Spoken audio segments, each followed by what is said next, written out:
Now, picture this. You've just been given the devastating news that the baby you've been carrying in your stomach for months has no chance of survival once it is born. But could you continue with the pregnancy and deliver the baby so that the child's vital organs could be taken for transplant and help another child in need?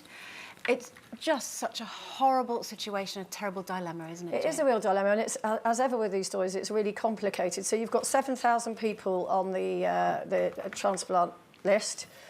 Three people a day are dying. What you also have is that there are situations where newborn babies are either born and don't live, or they know in the womb that they're not going to live.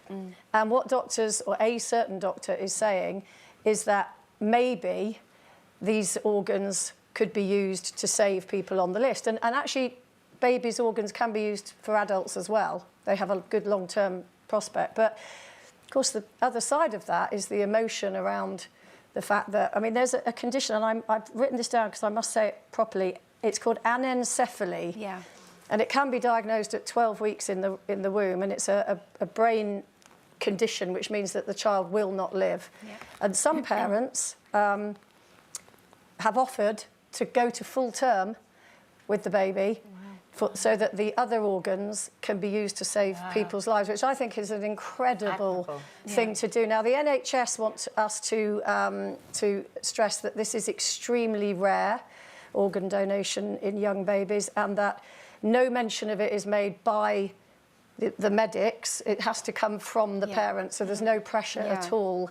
But in the last 2 years, 11 babies have donated, or the parents of 11 babies have donated organs to save lives. It must be... But it could be 100. And what a difficult decision to come through, because if you get the terrible news that, you know, there's something up with your baby, it's not going to survive. I mean, it's so brave to say, I'll carry it full term. This is something that happened to someone very close to me actually, just last year. And they discovered that a much longed-for baby was given no chance of survival. If she managed to carry the baby until full term, she was told that it wouldn't survive for 24 hours once it was born. It had a number of different syndromes and disorders, and it was a very painful decision for them as a family to decide to terminate the pregnancy and not go ahead with it.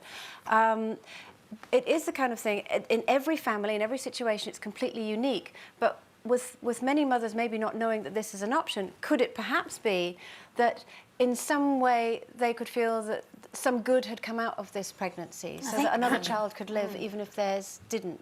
I'm just suggesting perhaps... I think probably all of us would say in the cold light of day, just here saying, yeah, I can imagine myself doing that, but can you imagine if you're actually in that position? I remember when I had my third miscarriage and I actually had it at home and delivered it and all of that.